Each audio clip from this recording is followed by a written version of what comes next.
დიდი ამბებია, ჩვენთან ხო დიდი ამბებია. ძალიან საინტერესო პროცესები მიმდინარეობს. ბიზინა ივანიშვილი ოლიგარქი ივანიშვილი ართმობს პოზიციებს, ნაბიჯ ნახევრით კი ნახევარი ნაბიჯთაც არიხებს. უკან და პირიქით ამ კაცებს და ამ კაცებს რეპრესიებს. რას საკვირველია ცხვირს დაარტყავს. რას საკვირველია ის დამარცხდება, რას საკვირველია ის დანარცხდება და ჩემი აზრით უკვე არის საკმარისი საფუძველი იმისა, საიმისოდ რომ თუ ის საქართველოში დარჩა, მას ანუ პროცესების მიწურულს მას სისხლის სამართლებრივი პასუხისმგებლობა დავაკისროთ კონკრეტულ ამბებზე. მაგალითად, ჩვენ შეგვიძლია დავაკისროთ სისხლის სამართლებრივი პასუხისმგებლობა მოსამართლესაც, რაგვარიც არის, პროკურორსაც, რაგვარიც არის, მთლიან ქართული ოცნების ან ქართული ოცნების ლიდერების ნაწილსაც, რაგვარებიც არიან და უშუალოდ ბიზინა ივანიშვილსაც იმის გამო, რომ უკანონო თავისუფლების აღკვეთა შეეფარდება, დღეს ისიც თქვენ სამშაბათია და ხვალ გადაჭერია მზია ამაღლობელისა, უკანონო თავისუფლების აღკვეთა შეეფარდება მზია ამაღლობელს. იმიტომ კი არა რომ ფორმიანები არიჭენ ან ეგრეთ წოდებული თემი და სასამართლო თემი და ეგრეთ წოდებული რუსულ, ქართული სუდი არასამართლებს და ვინმე ბანდიტებმა დაიჭირეს, მაგრამ ფორმიანი შეიძლება იყოს, ბანდიტსაც შეიძლება ერქვას ეცვას ფორმა. და ბიზინა ივანიშვილის გადაწყვეტილებით ხდება ეს. ეხლა მართლა მოსამართლე ხო არ წყვეტს, მართლა მოსამართლე ხო არ წერს იმ განაჩენს, რა განაჩენსაც გაგვაცნობს ეს მოსამართლე უკვე ხვალ და გარდა ამისა სისხლის სამართლებრივი პასუხისმგებლობა შეგვიძლია თავისუფლად შეუფარდოთ ამ მოსამართლესაც და მის ზოგს უკან დგომებსაც იმის გამო რომ ფაქტობრივად წამების ტოლფასია ის, რასაც უკეთებენ მზიას, წარმოიდგინეთ ბათუმიდან ვიდრე რუსთავამდე არის დაახლოებით 420 კილომეტრი, დაახლოებით 400-420 კილომეტრი და ორ დღეში ერთხელ დახყავთ აქეთ-იქით წარმოიდგინეთ 800-800 მეტ კილომეტრს გადის პატიმარი ქალი ისედაც დაუძლურებული იმისთვის რომ ის გატეხონ, ოღონდ ვერ გატეხეს რაც თავარი. გარდა ამისა სხვა თვალსაზრისითაც შეიძლება სისხლის სამართლის პასუხისმგებლობის დაკისრება უშუალოდ ბიზინა ივანიშვილისთვის.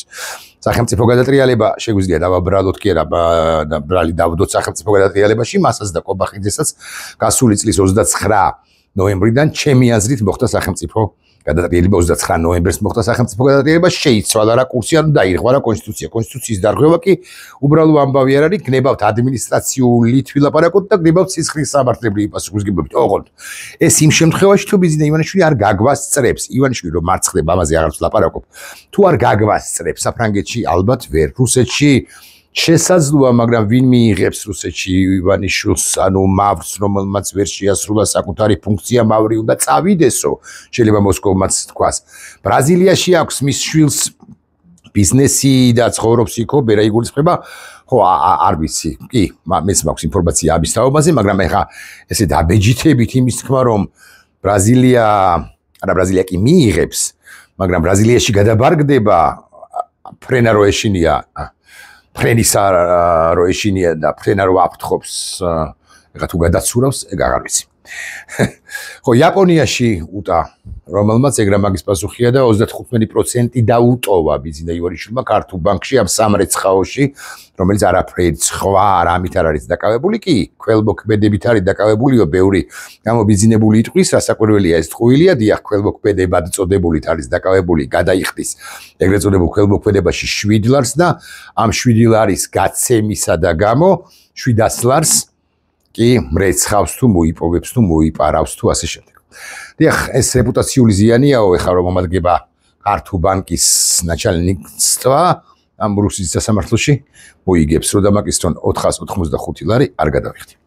ეხლა რატო ყვები ამ ყველაფერს მე შეგნებულად მივდივარ ამ რეპუტაციულ შელახვაზე ბიზინა ივანიშვილისა, რომ გავაგებინო მოსახლეობის იმ ნაწილს მაინც, რომელსაც ჯერაც გონია ის უზენაესი ღმერთი, რომ ბიზინა ივანიშვილი არც უზენაესია და არც ღმერთი, მით უფრო და არანაირი შეულახავი ავტორიტეტი არ არის, ძლიერი კაცია, რასაკვირველია, ძალაუფლების კვერთხის მფლობელი კაცია და ბევრი რამის გაკეთება შეუძლია თუ ოფიციალური ბანდიტების საშუალებით თუ არაოფიციალური ბანდიტების საშუალებით, მაგრამ აგემზიამ თავისი უტეხობით გვაჩვენა ჩვენ, რომ მორალური თვალსაჩინით ის გამარჯვებულია და რასაკვირველია, ის მთლიანად სრულად გამარჯვებული იქნება მას შემდეგ, როცა დატოვებს საპატიმროს, ოღონდ სამართლიანი საქართველო, როცა იქნება მიღწეული, არ იმ გზაზე ვიქნებით დამდგარდი.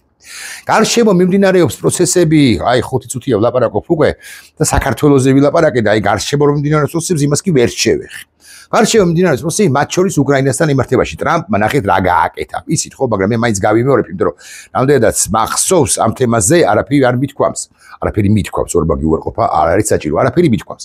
ტრამპმა აი ამ ლოთიროა ბედვედევი იმის პასუხად თქვა, რომ მეო დარწმუნებული ვარ, რომ რუსეთი არანაირ ბირთვულ იარაღს არ გამოიყენებს ევროპული სახელმწიფოების წინააღმდეგ და ამგვარ ქმედებებზე არ წავა, მაგრამ ემანდო ეს მე ვთარგმნი ვამარტივებ ხო? ემანდ რამე რო არ შეეშალოს, ეგენი ცოტა ვერ არიან.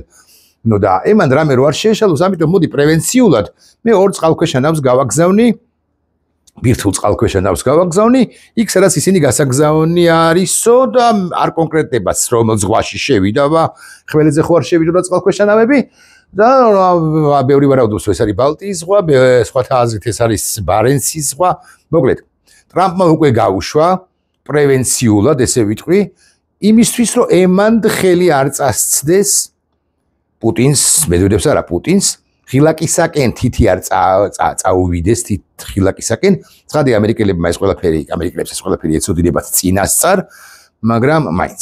ეს გარდა ყველაფრის არის ერთგვარი დამაშინებელი არა შანტაჟის, არამედ დამაშინებელი ჟესტიც და თქმა შეთვლა მესიჯი რუსეთისათვის, რომ აქ ავართ. ჩვენ და არც არსად არ გავდივართ, არც ევროპას მივატოვებთ და არც უკრაინას გაგიკვირდებათ და აი უკრაინა რომ უკრაინისათვის ნაწილობრივ რომ იგვენებებინა თავი, ამის დრო ამ შანსის გამოყენების შესაძლებლობა პუტინს ჰქონდა, მოდი მაინც ასე ვიტყვი, გასული კი არა მიმდინარე წლის 26 აპრილამდე, ანუ ვატიკანის ცნობილ შეხვედრამდე ტრამპსა და ზელენსკის შორის, როდესაც ტრამპი ვიტკოფის და არა მხოლოდ ვიტკოფის საშუალებით კიდევ რაღაცეებს უთვლიდა პრეზიდენტ პუტინს, რომელმაც ვერ შეირგო ეს ყველაფერი და გაღორებულ, გამუცელ ღორებულმა დაიწყო და განაგრძო უფრო ზუსტი ვიყოთ ის რიტორიკა პოლიტიკის ნაწილია, ის რიტორიკა, რომელიც გულისხმობს თუ ნიშნავს იმას, რომ მას უნდა ყველაფერი და არა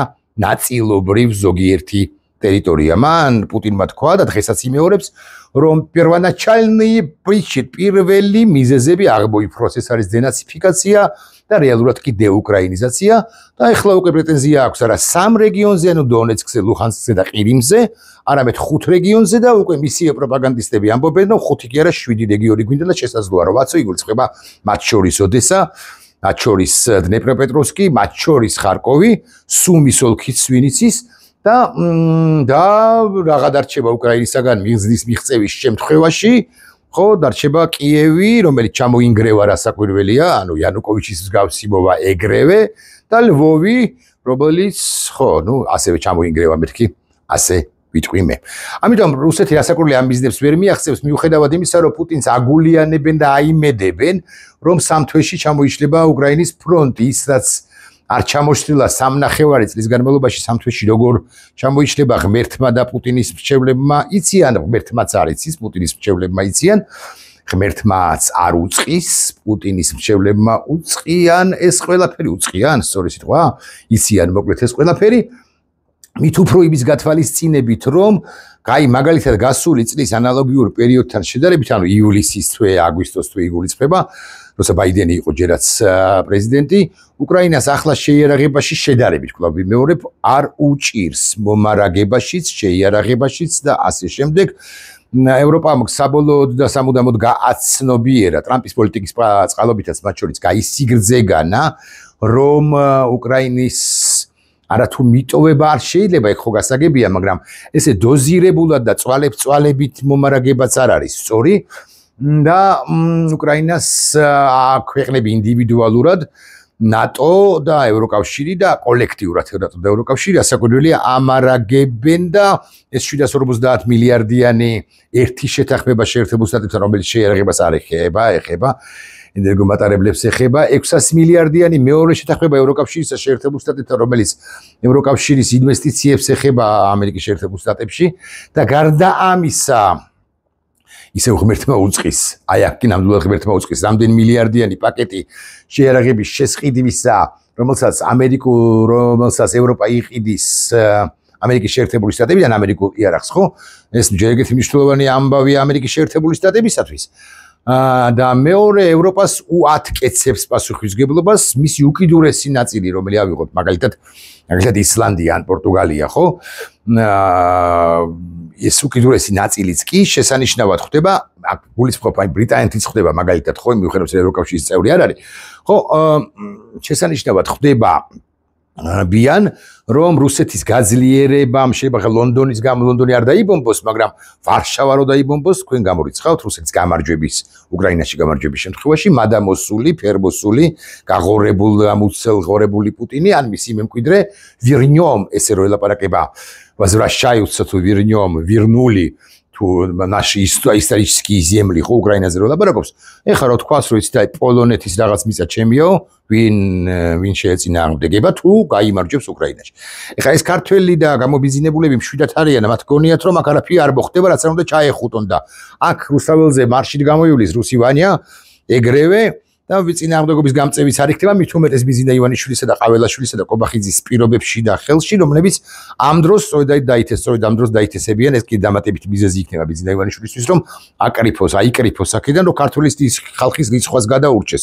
არა იმას, რომ რუსი ვანია ესვის, არამედ ქართული ხალხის რიცხვას და მართლა ბრაზილიაში, რიო-დე-ჟანეიროში თუ კოპაკაბანას პლაჟებზე ჩაყოფს თავის ფეხუცებს, ანუ ყვირილაში ყოფდა და ახლა იმაში პლაჟზე გავა რიო-დე-ჟანეიროში და იქ ატყლაპუნებს იმ თავის ფეხუცებს, ესე ვიტყვი მე. არა, შეურაცხყოფას კი არ ვაყენებ მაინც და მაინც ამგვარი ფორმით წარმოგიჩენთ რა პედიელის ბიზინა ივანიშვილს იმ შემთხვევაში თუ დაიტესა. ეხლა რატომ არის კიდე რა პროცესები მიმდინარეობს გარშემო? ინდოეთი იცით თქვენ რომ ნაწილობრივ მაინც დაჰყვა ერთგვარად, მოდი ასე ვიტყვი, შეერთებული შტატების კაცრტონსა და სანქციებს და იმის თაობაზე რომ რუსეთთან არ უნდა ივაჭროს ნავთობითა და ბუნებრივი აირით. ამასობაში ეს კობახიძე გაექანა და კობახიძე ხო გაექანა და ესე იგი ნახეთ ქვეყანა რომელიცაც აქვს სანაპირო ანუ ზღვაზე გამავალი ქვეყანა ეს წრება სამიც იმ ქვეყნებისა რომლებიც ზღვაზე არ გადიან პირდაპირ მნიშვნელობით ლაპარაკობ. ანუ იმ ქვეყნების სამიც არა მე არ ვამბობ რომ ცენტრალური აზიის სახელმწიფოები მნიშვნელოვანები არ არიან ჩვენთვის. შუა დერეფანი ვართ, რასაკვირველია, ბევრი ამბავია, მაგრამ არაადეკვატურობის პიკში არიან ესენი ამის თქმაც მინდა. ხო, ეხლა ცენტრალურ აზიაზე რო არ ვილაპარაკოთ შუა დერეფანის და კობახიძის სიგიჟეებზე, ასევე პაპუაშვილის სიგიჟეებზე, რომელსაც კიდევ ერთხელ გავიმეორებ, არ ვიცი რისი ეშინია მართლა, ანუ რომელი მის თანაპარტიელი გაუთხოვდება თუ მაინც და მაინც თავად არ გათხოვდება და ალბათ თავად არ გათხოვდება. ხო, ეს არ ვიცი, მაგრამ სხვა რამეს კი ვიტყვი ამასობაში. ამასობით პარალელურად ძალიან საინტერესო პროცესები მიმდინარეობს. ჩინეთმა თქვა, რომ ფეხებზე მკიდია მე ამერიკის შეერთებული შტატების შესაძლო სანქციები, იმიტომ რომ მისთვის ჩინეთისთვის არის პროქსი ომი ერთგვარი რა და რას აქვს რაღაც ამბიცია ყოფნის, რომ შეერკინოს შეერთებულ შტატებს. მაგრამ მე ხა ამ ქვეყნებზე არ ვლაპარაკობ, მე ხა რუკის გახსნა კი მინდოდა თუ რა გავხსნათ, მოდი გახსნილი სამა პრინციპში და ერთ ქვეყანაზე მიგაქცევინებ ყურადღებას. ესე იგი ეს ხო არის საქართველო, მოდი მოვაახლოვოთ თუ გრებოთ. ეს ხო არის საქართველო. ჯანს არ ვიცი. უნდათ კარგად ჩანს. ოხ ეს რინგი მიშლის რა. აი ნახეთ. ჩადავარებეც დავკარგე. აი საქართველო. ესეა, ნახეთ ჩვენი კოხტან ქვეყანა. ესე გამოვედით აქეთ თუ არ ვწდები. ხო, ეს არის შავი ზღვა. გომეთანხმებით. აი ეს რინგის ისინი მიშლის და ჩავხედოთ ქვემოთ, მოიცა ესე გავაკეთებ, ეს არის თურქეთი. ხომეთახმებით. თურქეთი ჩვენი მეზობელი სახელმწიფოა, ძლავრი სახელმწიფოა, რომელიც არის ნატოს წევრი ეჰროდიდან და რომელიცაც მიზეზთა გამო, სწორი მიზეზების გამო განა არა, მაგრამ მაინც რაღაცა სხვაგვარად რო განვითარებული იყო პროცესები თურქეთშიც მათ შორის და არა მხოლოდ ევროპაში, ვინც ის იქნება სხვაგვარად წარმართული იყო ჩვენი სვებეთიც. მოკლედ მიზეზთან გამო ევროკავშირში არ იღებდნენ და არ იღებენ ესე ვიტყვი. მაგრამ ნატოს მძლავრი სახელმწიფოა. მე ვიტყოდი ასე, გავბედავ და ვიტყვი, რომ საბრძოლო გამოცდილების ქონისა და გამო თურქეთი ტოლს არ უდებს უკრაინის შეერაღებულ ძალებს, რომელიც თავის მხრივ ალბათ ყველაზე მძლავრი შეერაღებული ძალებია დღეს ევროპის კონტინენტზე, იმიტომ კი რომ ფრანგებს ჯობიან რაღაც შეიარაღებით და ტექნიკით და ტექნოლოგიური განვითარებით. არამედ იმიტომ რომ საბრძოლო გამოცდილება აქვთ რიგითი უკრაინელი რომელიც ახლა ფრონტის ხაზია, აი ამ წუთებში ომის ფრონტის ხაზია, ის უკეთ არის მომზადებული, იმიტომ რომ ომი პრაქტიკაში არის ბევრად მნიშვნელოვანი, ვიდრე ომი თეორიაში, თუნდაც წვრთნები, თუნდაც ბაზებზე ყოფნა, თუნდაც ინტენსიური მომზადება, მაგრამ აი ველზე ყოფნა, ომის დროს ომში ყოფნა არის ბევრად უფრო მნიშვნელოვანი. ამიტომ რიგითი უკრაინელი ყველაზე კარგად არის მომზადებული და თურქები თოლს არ უდებენ. მეთქი ახლა აქ შეგვიძლია გავიხსენოთ ახლო აღმოსავლეთის კონფლიქტები, რომლებიც გაიარა თურქეთმა. ისრაელი ძალიან მძლავრია რასაკვირველია ახლო აღმოსავლეთის კონტექსტში და გლობალურადაც. მოკლედ ეს უმძლავრესი სახელმწიფო არის ჩვენი მეზობელი სახელმწიფო, რომელსაც ბარემ ვიტყვი დებილი ქართველები რომ ამბობდნენ იმას, რომ ყარსის ხელშეკრულება მოქმედება როდის 2020 წელი გადის არავით არის ყარსის ხელშეკრულებას ხო შევარდაძის დამსახურებაც არის ხო არ ვაკებთ ამ შევარდაძის და არ ვაკებთ რასაკვირველია მაგრამ მაინც არავით არის ყარსის ხელშეკრულება არ მოქმედებოდა და ეს პერსონალურად მეც 2020 წელს ანუ ყარსის ხელშეკრულების ეგრეთ წოდებულ ამოწურვამდე ერთი წლით ადრე მე მითხრა აღარ მახსოვს ელჩი საერთო კონტექსტში ჩემთან გადაცემაში ფორმულაზე კარენ მეგობრებში მყავს ბოდიში ჩავხედავ კარენი რა გვარიც არის მე მყავს მეგობრებში ბოდიში კარენ არა აბა შეიძლება ეს ბოდიში არ მახსოვს ბოდიში ეხლა თუ ესე დიდხანს გამიგზელდა ხო no აისა yazgan არ მახსოვს აი სახელი ელჩი ყოფილი ელჩისა ალბათონი ბრძანდებოდა რომელიც ფორმულას ეთერში იყო ჩემთან და იქ ნამახვანზე მილაპარაკე ძირითადად მაგრამ მათ შორის ყარსის ხელშეკრულებაზე ვკითხე და ხო არ უბერავთო პირდაპირ მნიშვნელობით მითხრა ხო არ გაგიჟდითო თურქეთი ცნობს საქართველოს ტერიტორიულ მთლიანობას წერტილი როგორ არის თურქულად არ ვიცი ხო და ეს თურქეთი არის ერთადერთი სახელმწიფო რომელიც ცნობს ჩვენს ტერიტორიულ მთლიანობას დემარკირებული დემილიტარიზებული აქვს საზღვრები ჩვენთან. ეს კარგად ხსნი? ამიტომ არანაირი ყარსი ხელშეკრულება, არანაირი მტერი თურქეთი გამოხდა ხანი საუკუნეები და ისტორიული მოწინააღმდეგე იყო, მოდი ამ სიტყვას ვიხმარ თქვენი სანებართვით და ახლა არის ჩვენი მეგობარი და პარტნიორი სახელმწიფო.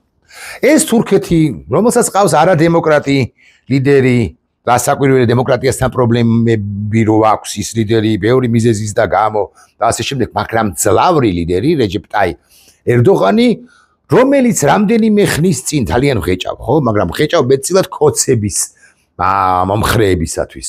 ხო, რომლებსაც თურქეთის მტერი გონია და არავინ არ გონია რუსეთის გარდა მეგობარი. ხო, რუსეთი მეგობარი გონია და მეცაც გეტყვი, არავინ არ გონია რუსების გარდა მეგობარი. ყველა მტერია, deep state-ია ყველა, თურქების deep state არის. მათთვის ღეჭავ. თურქეთი არის ჩვენი პარტნიორი და მეგობარი სახელმწიფო, ძალიან მნიშვნელოვანი სავაჭრო ბრუნვებით, ეგრა მაგის პასუხია. თურქეთს აქვს ჩვენთან ჩვენი საზღვრები ნაცნობი, აღიარებული ჩვენი საზღვრები, ანუ ცნობს ამ ტერიტორიაზე, ამ სივრცეში 79900 კვადრატული მეტრი. კვადრატული კილომეტრი.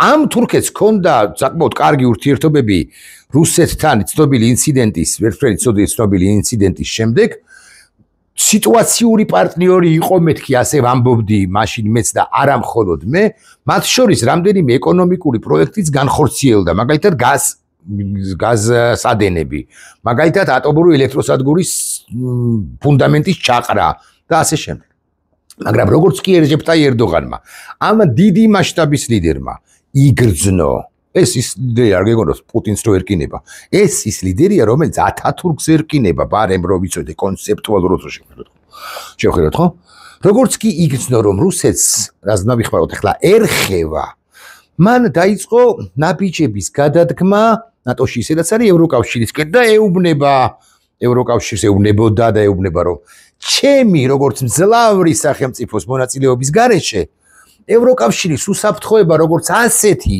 დაცული არ ანძნელად თუ იქნება და გაგიკვირდებათ და ევროკავშირი რომელიც რასაკვირველია ედავებოდა და ედავება თურქეთს ბევრი მიმართულებით და მათ შორის ადამიანის უფლებათა დარღვევის კუთხითაც ევროკავშირმა შენ ერთი წუთი შენ იქ რაღაც პრობლემები გაქვს ადამიანის უფლებების დარღვევაში ეს კი არ უთხრა არამედ ევროკავშირმა დაიწყო თამაშობა მოდი ამ სიტყვას ვიხმარ თურქეთთან შესაბამისად განშორება განქორწინება და ვარქვათ თუ გდებავთ თურქეთისა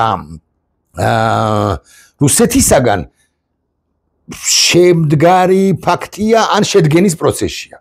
თურქეთი ამავდროულად ჯაბანი ქვეყანაა, მას უნდა რომ გარდა სხვა ახლო აღმოსავლეთის სხვა ქვეყნებისა თავად აიღოს ფუნქცია მომრიგებელ მოსამართლისა, არა მომრიგებლისა და მის ტერიტორიაზე შედგეს ეს ისტორიული შეთანხმება რუსეთსა და უკრაინას შორის თუ ის მაინც და მაინც უნდა შედგეს. გარდა ამისა თურქეთმა რამდენიმეჯერ ხაზგასმით დააფიქსირა რომ ყირიმი არის რომ იცოდეთ უკრაინის ეგრა მაგის პასუხია საქართველოსი არის აფხაზეთი და ცხინვალის რეგიონი. საქართველო უნდა იყოს ნატოს წევრი. კარგად ხსნი? კარგად ხსნი.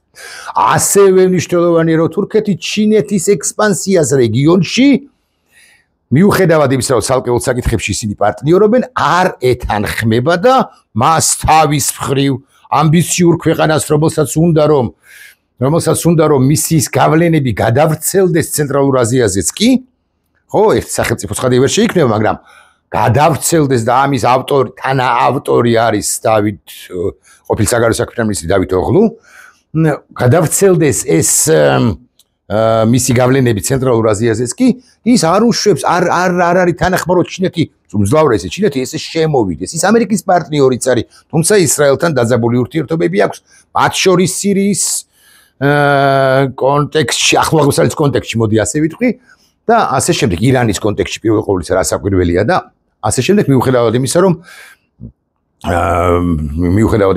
კონფესიულად განსხვავებული მუსლიმები არიან ისინი ანუ შეიტები და სუნიტები მოკლედ ამბავია ეხლა ამასობაში ჩავხედოთ ერთ ამბავს გახსოვთ ტრამპმა რო თქვა ტრამპმა თქვა რომ ამ სომხეთ აზერბაიჯანის კონფლიქტის დარეგულირებაში მეც ანუ შეერთებული შტატების მონაწილეობს ვინ წარმოიდგენდა რომ ამერიკის შეერთებული შტატების პრეზიდენტის სიტყვას დაასველებდა თითქოს და მერვე ხარისხოვან საკითხზე. ოღონდ ტრამპმა ისიც თქვა, რომ ზანგეზურის დერეფნის კონტროლი ამერიკელებმა უნდა აიღონ საკუთარ თავზე.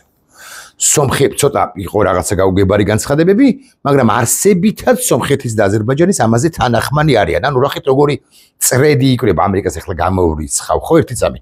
თურქეთი დალაგებული სომხეთთანაც კი ამ უკანასკნელის კომპლექსების მიუხედავად 1915 წლისა და გამო სომხეთი დალაგებული აზერბაიჯანთან, რომ გენიალურ პოლიტიკას აწარმოებს ფაშინიანი გენიალურ პოლიტიკას აწარმოებს და ეს სიმსივნე ყარაბაღი მოცილებულია და სომხეთ აზერბაიჯანი მათ შორის ტერიტორიული მთლიანობის და საზღვრების ცნობის თვალსაჩინო ერთმანეთთან ლაგდებიან აქვე ვიტყვი რომ ჩვენ შემოგთავაზა სომხეთმა კონკრეტულად ერთმანეთის ტერიტორიების ცნობა და დემარკაცია საზღვრებისა ღარიბაშვილი ეს ცოტა ხნის 2 წლის წინანდელი ამბავია ღარიბაშვილი მხანად ყაბულს არ იყო ანუ ივანიშვილის გოშია მაშინდელი და ახლანდელი ინფორმაცია არ მაქვს ოფერი აქვს თუ არა კობახიძეს ამასთან დაკავშირებით ანუ შეთავაზება მაგრამ 2 წლის წინ ამაზე ყაბულ რო არ იყო ღარიბაშვილი რეალურად ღარიბაშვილის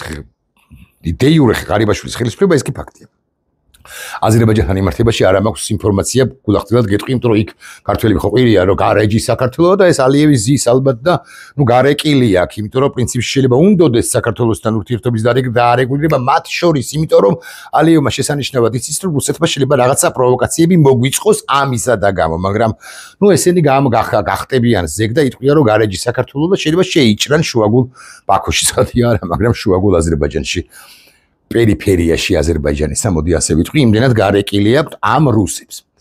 გადავდივარ სხვა თემაზე მოკლედ ლაგდებიან ერთმანეთთან აზერბაიჯანის სომხეთი თურქეთი აზერბაიჯანი ისედაც დალაგებულნი არიან. ჩვენთან იკვრება ეს წრედი სწორედ ხსნი და ყველასთვის აი ხსენებულებისთვის ეგზისტენციური მოწინააღმდეგე არის რუსეთი. ამასობაში ერჯებდა ეს გენიალური პრეზიდენტი კი არ ვაქებ ანუ კი არ მომწონს არამედ ვაღიარებ მის მასშტაბურობას რომელიც აკიგითხარით ათათურქს ერკინება მეთქი კონცეპტუალურად დასლაპარაკობთ ეს იოლი ამბავი კი არ არის თურქულ სინამდვილეში რომელმაც ვინ არ დაამარცხა გენერლებიც სამართლიან თუ სამართლოდ და აღარ არის გაცი ცოცხალი გიულენიც რომელიც შეერთებულ შტატებში იყო და მას ებრძოდა და რა არ დაამარცხა ხო ვინ არ დაამარცხა და რეგიონის მასშტაბით არა მარტო უშუალოდ ქვეყანაში მოკლედ ეს შენი რეჯეპ ტაი ერდოღანი ეს ჩვენი რეჯეპ ტაი ერდოღანი რომელიც ჩაჭიდებული აქვს და ეხვეწება საქართველოს რომ მოდით ვითანამშრომლოთ მათ შორის ენერგეტიკულ პროექტებში და ამათ გაგდებული ყავთ თურქი ინვესტორები, ვინ არა და არა მარტო ნამახვან ხესკულის ყოფილი რიგში შემობივარდნენ ეკოლოგები და მითხან რომ როგორ ბედავ შენ ნამახვანის მხარდაჭერას არ ბედავ გამანებით თავი მაგაზე კი არ ვლაპარაკობ, უბრალოდ ვლაპარაკობ რომ 4 მილიარდის ინვესტიცია იყო და არის გაჩერებული ენერგეტიკაში და ის მდინარე თუ პრობლემურია იმ მდინარეზე ხესის გამართვა 5 მეგავატიანის ამ მდინარეზე ან სათანადო პროექტის შემთხვევაში შეიძლება 8 მეგავატიანის გამართვა და შეთანხმებას ექვემდებარება შეთანხმებასთან შეჯერებას ექვემდებარება ჩვენსა და თქვენ შორის, ასე ვიტყვი, მომხრეებსა და მოწინააღმდეგეებს შორის, რასაკვირველია სწორი პროექტების გაკეთების შემთხვევაში, ძლავრი თუ არამძლავრი ხესე და ახერხებდა მძლავრი ხესებისა თუ არამძლავრი ხესებისა, ოღონდ FSB დაკავრი ფილიალი არ უნდა ჩაერიოს, რომელმაც ყველასგან მოითბო ფული ხელი, როგორც ინვესტორებისაგან, ისე რუსეთისგან, რომ ამ პროექტში ესე ელავირა ნამახვანს გულის შემთხვევაში. მაგრამ კარგით არ ვლაპარაკობთ, ამანებით აღარ ვილაპარაკებ.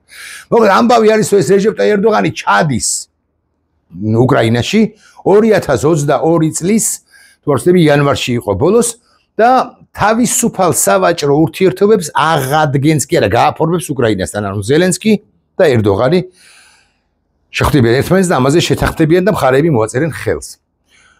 ეს არის ხანჯალი რუსეთის ზურგში, იმიტომ რომ თავისუფალი სავაჭრო ურთიერთობები უკრაინასა და თურქეთს შორის აუცილებლად მოიცავს შავი ზღვის უსაფრთხოებას და დერეფანს, მოდი ესე ვიტყვი, ოდესიდან ვიდრე თუ გლებავ სტამბულამდე ვიტყვი, ხო, ან სამსუნამ სტამბულამდე.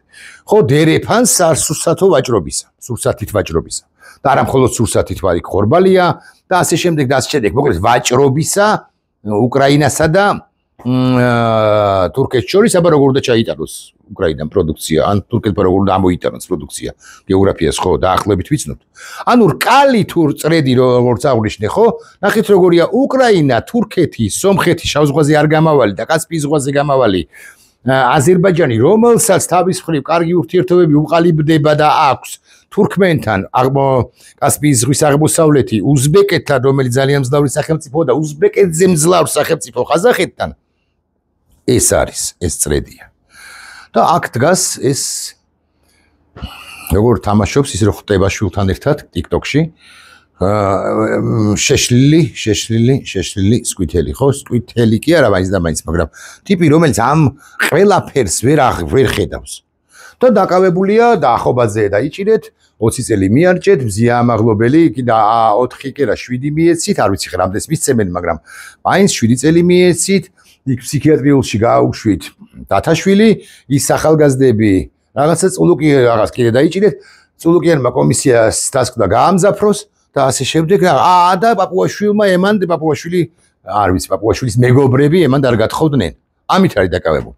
და ნახეთ რა ხდება გარშემო. უკრაინა იმარჯვებს, სტრატეგიულად იმარჯვებს. რუსულ საიტებს თუ ჩახედავთ, ხო, გასაკვირველი არა თუ არ იმარჯვებს, არამედ მარცხდება. რუსული საიტების მიხედვით, მაგრამ რეალურად იმარჯვებს უკრაინა. და ჩვენ ვართ აი ამ პროვინციულები, პროვინციად გარდაქმნილები. არა, იმიტომ რომ პერიფერია არ ვიყავით, ყოველთვის ვიყავით შესაძლოა სოფლიო მოვლენების ეპიცენტრში, შეიძლება არც ვიყავით დიდი ხანი ან არას, მაგრამ უნდა ცდილობდე რომ შენ, იმიტომ რომ ძვირფას გადაიხდი, შენი ფასი ასწიო, იმიტომ რომ თუ შენ იქნები მიჩუმარებული ძალიან ძვირფას გადაგახტევინები და ეს ძვირფას ჩვენ წვედა მოგდელობის დაკარგვა. ამ საფრთხის წინაშე ვართ ჩვენ ბიძინა ივანიშვილისა და გამოისופით.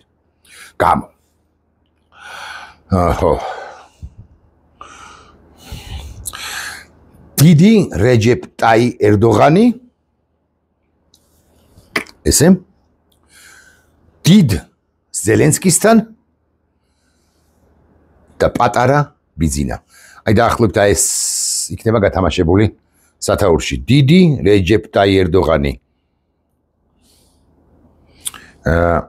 გენიალური ზელე და პაწკუა ბიძინა. ესე დავარქვათ, პაწკუა, კარგი სიტყვა.